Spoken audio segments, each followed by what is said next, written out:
مولانا مودودی یہ کہتے ہیں کہ جب سے یہ دنیا بنی ہے ایک کشمکش جاری ہے اسلام اور جاہلیت کی. تو حضرت آدم سے لے کر آج تک اور قیامت تک یہ کشمکش جاری رہے گی.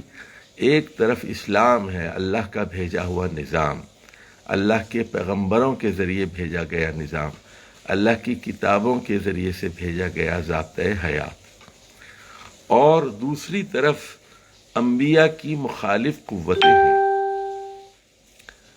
تو وہ یہ کہتے ہیں کہ اس کائنات میں اس کی کیا حیثیت ہے انسان کی، اور اس کائنات کا نظام کس ڈھنگ کا ہے، یہ سمجھنا بہت ضروری ہے. اسلام کے مقابلے میں جو کچھ ہے، اسلام کے مقابلے میں جو کچھ ہے وہ جاہلیت ہے. اب ذرا بات توجہ سے سنیے. وہ یہ کہتے ہیں کہ زندگی کے متعلق 4 نظریے ہیں. 3 نظریے جاہلیت کے ہیں اور 1 نظریہ اسلام کا ہے. تو جاہلیت کو وہ 3 حصوں میں تقسیم کرتے ہیں. پہلی جاہلیت کو وہ جاہلیت خالصہ کا نام دیتے ہیں. پیور جاہلیت ہے، جاہلیت خالصہ ہے. اور دوسری جاہلیت ہے جاہلیت مشرکانہ. اور تیسری جاہلیت ہے جاہلیت راہبانہ.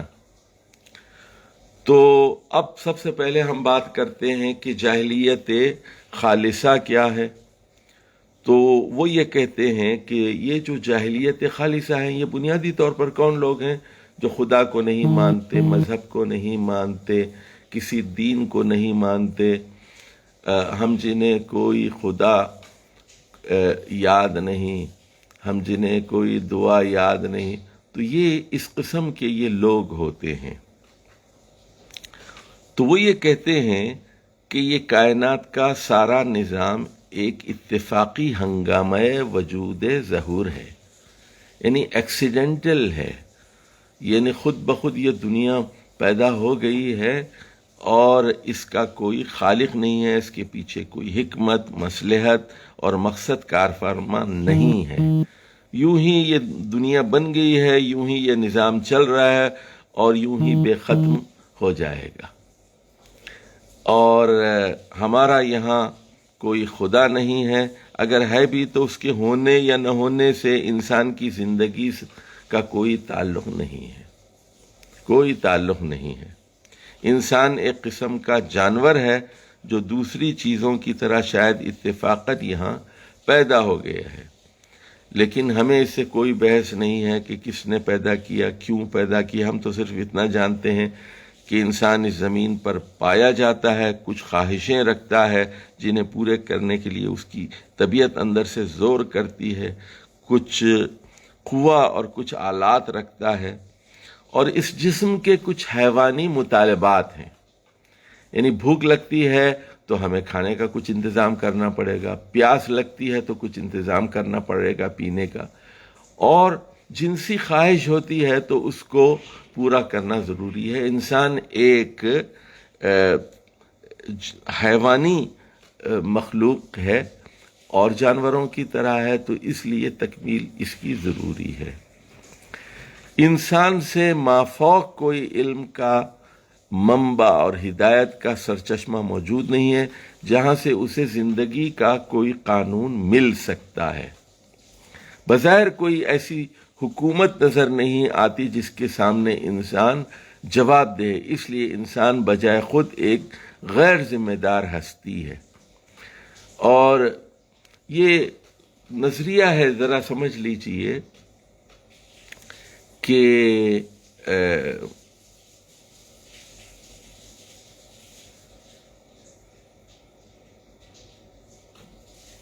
ایک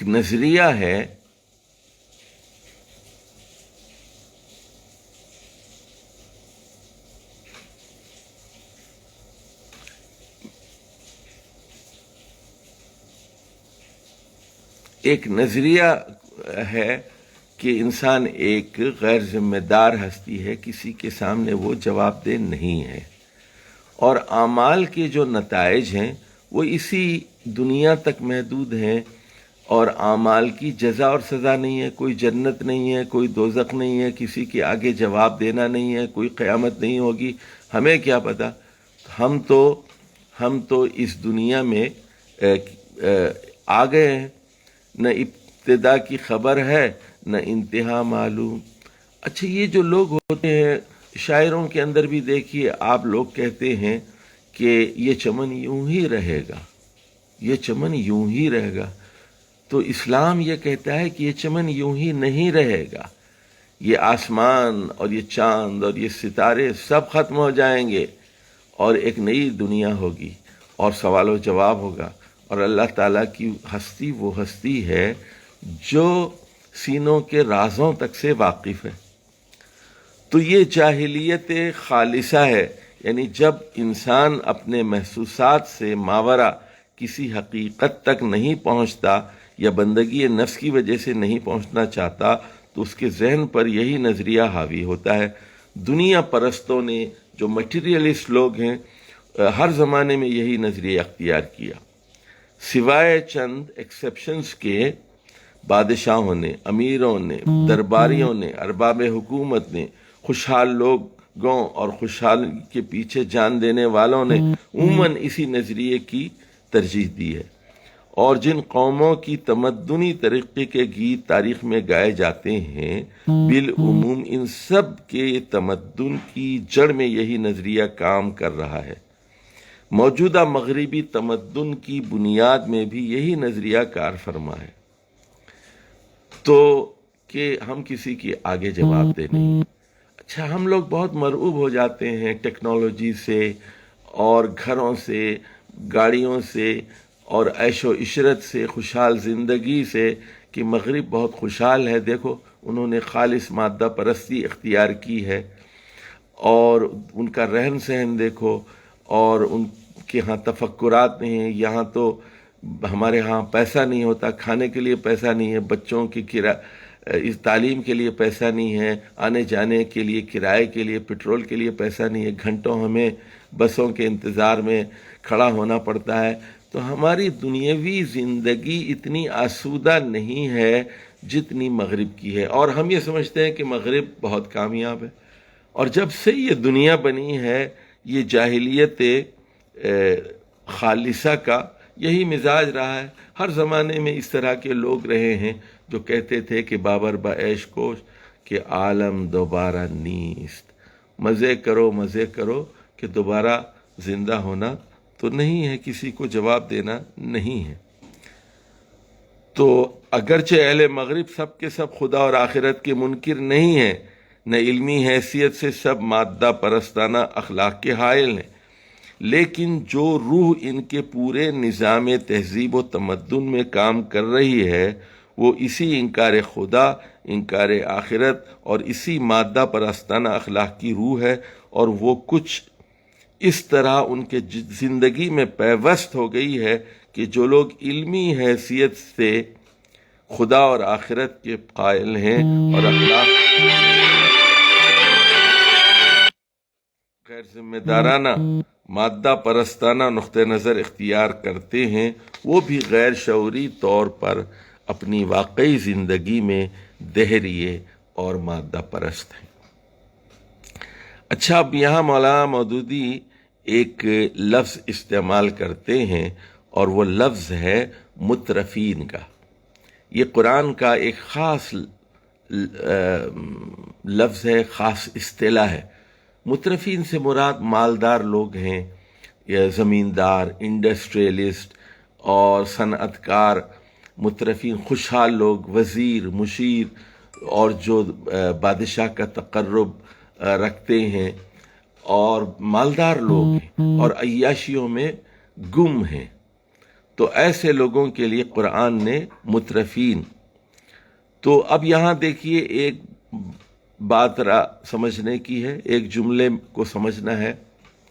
ایسی ہی کیفیات ان سے پہلے کے مترفین اور خدا فروش لوگوں کی تھی، یعنی آج کا مغرب ہی نہیں، بغداد، دمشق، دہلی اور غرناطہ کے مترفین مسلمان ہونے کی وجہ سے خدا اور آخرت کے منکر نہ تھے، مگر ان کی زندگی کا سارا پروگرام اس طرح بنتا تھا کہ گویا نہ خدا ہے، نہ آخرت ہے، نہ کسی کو جواب دینا ہے، نہ کہیں سے ہدایت لینی ہے، جو کچھ ہے ہماری خواہشات ہیں۔ ان خواہشات کی تکمیل کے لیے ہر قسم کے ذرائع اور ہر قسم کے طریقے اختیار کرنے میں ہم آزاد ہیں، اور دنیا میں جینے کی مہلت ملتی ہے۔ اس کا بہترین مصرف بس یہ ہے کہ ہم عیش کریں۔ تو دیکھیے یہاں وہ کہتے ہیں بغداد، دمشق، دہلی اور غرناطہ کے مترفین، اور بغداد کے مترفین سے مراد ہے بنو عباس کی حکومت، جن کا پائے تخت بغداد تھا۔ 132 ہجری سے لے کر 656 ہجری تک بنو عباس کی حکومت رہی، اپنے عروج اور زوال کے ساتھ۔ کبھی ان کا عروج تھا اور کبھی زوال، اور لیکن بہرحال وہ برائے نام بھی 656 ہجری تک قائم رہی، 524 سال۔ اور آخری خلیفہ مستعصم باللہ کو ہلاکو خان نے قتل کر کے بغداد کی اینٹ سے اینٹ بجا دی۔ اور مترفین دمشق سے مراد یزید اور اس کے بعد کے لوگ ہیں جو عیاشی میں مگن رہے، اگرچہ کہ ان میں کچھ صالحین بھی پیدا ہوئے، جیسے خود حضرت عمر بن عبدالعزیز رحمہ اللہ ایک بہت بڑے مجدد ہیں۔ اور مترفین دہلی سے مراد دہلی کے حکمران ہیں جو مسلمان تھے لیکن عیاشی میں مگن ہو گئے۔ آپ جانتے ہی ہیں کہ بابر تو شاید خدا ہی کو نہیں مانتا تھا، اور اس کا بیٹا ہمایوں 2 مرتبہ ہندوستان آیا اور ایران میں جا کر رہا۔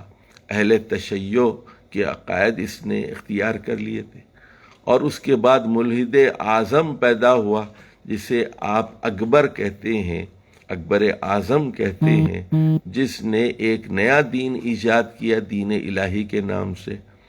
اور یہ اس کا تفصیلی ذکر ہم بعد میں کریں گے۔ اس کے بعد جہانگیر پیدا ہوا، اور جہانگیر یہاں آزاد کشمیر میں بھیمبر کے مقام پر گھوڑے سے مدہوشی کے عالم میں گرا اور مر گیا۔ اس کی لاش لاہور میں لے جا کر دفنائی گئی۔ پھر اس کا بیٹا شاہ جہان وہ تاج محل بناتا رہا، اور البتہ پھر اس کا بیٹا اورنگزیب عالمگیر وہ پھر ایک بہت بڑا نیک اور صالح بادشاہ پیدا ہوا۔ تو مولانا نے آگے چل کر لکھا ہے کہ خادم شریعت کو برباد کرنے اور گرانے والے آدمی اکبر کا پڑ پوتا وہ خادم شریعت پیدا ہوا، اورنگزیب عالمگیر۔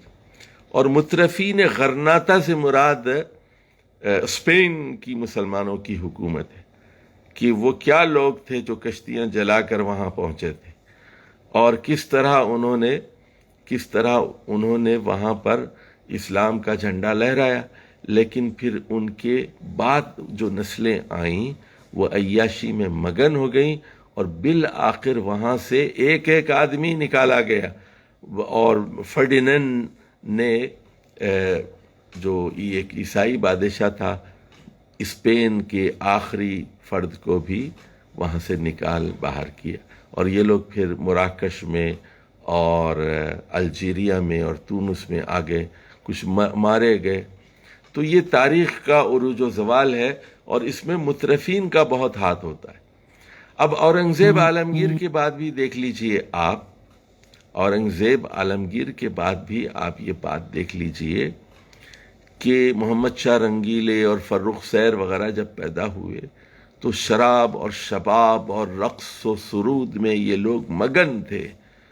اور آج بھی جب آپ عالم اسلام کا جائزہ لیتے ہیں تو مسلمان ہیں، اللہ اور رسول کا نام لیتے ہیں، بعض اوقات لوگ نمازیں بھی پڑھ لیتے ہیں، لیکن بحیثیت مجموعی اس بار خلافت کو ادا کرنے کے لیے تیار نہیں ہے کہ معاشرے میں اسلام کا ایک عادلانہ نظام قائم ہو۔ اس کے لیے وہ تیار نہیں ہیں۔ اس کے بعد وہ یہ کہتے ہیں کہ جیسا کہ اوپر اشارہ کیا جا چکا ہے، اس نظریے کی عین فطرت یہی ہے کہ اس کی بنیاد پر ایک خالص مادہ پرستانہ نظام اخلاق بنتا ہے، خواہ وہ کتابوں میں مدون ہو یا صرف ذہنیتوں ہی میں مرتب ہو کر رہ جائے۔ تو اس میں اس کی ذہنیت سے علوم و فنون، افکار و آداب کی آبیاری ہوتی ہے، اور پورا نظام تعلیم و تربیت میں الحاد و مادیت کی روح سرایت کر جاتی ہے۔ پھر انفرادی سیرتیں اسی سانچے میں ڈھلتی ہیں۔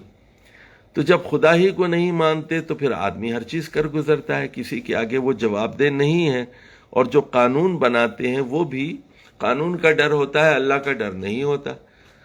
تو انسان اور انسان کے درمیان تعلقات و معاملات کی تمام صورتیں اسی نقشے پر بنتی ہیں، اور قوانین کا نشو و نما اسی ڈھنگ پر ہوتا ہے۔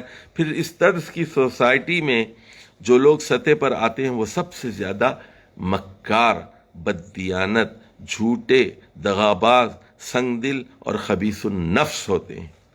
تمام سوسائٹی کی سیادت و قیادت اور مملکت کی زمام کار ان لوگوں کے ہاتھ میں ہوتی ہے، اور وہ شترے بے مہار کی طرح ہر حساب سے بے خوف، ہر مواخذے سے بے پرواہ ہو کر خلق خدا پر ٹوٹ پڑتے ہیں۔ اس کے بعد مولانا مودودی میکاویلی کا ذکر کرتے ہیں۔ یہ 16ویں صدی کا ایک اٹالین سیاسی مفکر تھا میکاویلی، جو یہ کہا کرتا تھا کہ اینڈز جسٹیفائی مینز۔ اس کی ایک کتاب بہت مشہور ہے دی پرنس کے نام سے، اور یہ مغرب کی سیاست کا باوا آدم سمجھا جاتا تھا۔ اچھا، اب ذرا غور فرمائیے، آپ دنیا کی بڑی طاقتوں کو دیکھ لیجئے، کس طرح انہوں نے پہلے دنیا کے وسائل پر قبضہ کیا۔ یہ فرانس پر نے الجیریا پہ قبضہ کر لیا، اور اسی طرح اٹالینز تھے، ڈچ تھے، انگریز تھے، اور اسپینش تھے۔ ان قوتوں نے، پرتگیز قوتیں تھیں، پرتگالی تھے، انہوں نے مصر پہ قبضہ کیا، اور یہ 6-7 ممالک تھے، لیبیا پر اور تونس پر، الجیریا پر، اور صومالیہ کو بانٹ لیا، لبنان پہ قبضہ کر لیا، شام پہ قبضہ کر لیا، یمن پہ قبضہ کر لیا، ہندوستان پر حکومت کی انہوں نے۔ ایسٹ انڈیا کمپنی کے طور پر یہ تاجر کی حیثیت سے آئے تھے، زمینیں خرید لیں، پھر اس کے بعد 5-10 ہزار لوگوں نے پورے ہندوستان پر قبضہ کر لیا۔ تو ان کے پیش نظر کیا تھا؟ کیا انسانیت کی فلاح و بہبود تھی؟ نہیں، صرف یہ مال کمانے کے لیے آئے تھے، پیسہ کمانے کے لیے آئے تھے۔ اور آج بھی آپ دیکھ رہے ہیں کہ یہ پہلی جنگ عظیم کے بعد، دوسری جنگ عظیم کے بعد، اور 91 کی جو گلف وار ہوئی، کویت اور عراق کی جنگ کے بعد، انہوں نے اپنی ہیبت کا سکہ اپنے روب داب سے سارے عربوں پر بٹھا دیا۔ اب یہ امارات ہو، سعودی عرب ہو، عمان ہو، یہ سارے جتنے خلیجی ممالک ہیں، بلکہ مصر اور شام وغیرہ، سب دبے ہوئے مرعوب ہیں، اور سارے تیل کے وسائل پر ان کا قبضہ ہے۔ تو یہ بہت ہی مکار، بددیانت، دغاباز، سنگ دل ہیں، خبیث النفس ہیں۔ اب گلف وار میں انہوں نے کوئی 1.25 لاکھ 1.5 لاکھ لوگوں کو مار ڈالا، افغانستان میں انہوں نے بے شمار لوگوں کو مار ڈالا، ویتنام میں انہوں نے بہت سارے لوگوں کو مار ڈالا۔ تو یہ سب سیاست کس کی ہے؟ میکاویلی کی سیاست۔ اور وہ یہ کہتے ہیں کہ ہمارا جو سسٹم ہے وہ ایک مثالی نظام ہے، اور ہم جمہوریت پر یقین رکھتے ہیں، لیکن یہ ایک بدترین نظام ہے جو خدا کے تصور سے اور خدا کی ہدایات سے خالی ہے۔ بائبل کو انہوں نے بالکل چھوڑ دیا اور قرآن کا انکار کیا۔ تو یہ میکاویلی کی سیاست ہے۔ ان کی کتاب آئین میں زور کا نام حق ہے، یعنی طاقت کا نام حق ہے، جس کی لاٹھی اس کی بھینس، اور بےزوری کا نام باطل ہوتا ہے۔ آدمی کمزور ہے تو اس لیے وہ غلط ہے، آدمی طاقتور ہے تو وہ صحیح ہے۔ یہ ہے پیمانہ۔ جہاں کوئی مادی رکاوٹ حاصل نہیں ہوتی، وہاں کوئی چیز انہیں ظلم سے نہیں روک سکتی۔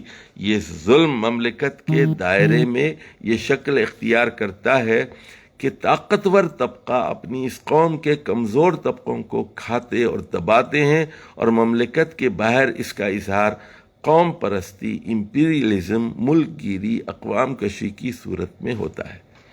اب یہ ذرا سمجھ لیجئے، یہ خالص مادہ پرست لوگ ہیں۔ جیسے مثال کے طور پر سکندر اعظم کو لے لیجئے، کتنا ظالم آدمی تھا۔ کیا ان کی لڑائی اللہ کے لیے تھی؟ نہیں، بالکل نہیں۔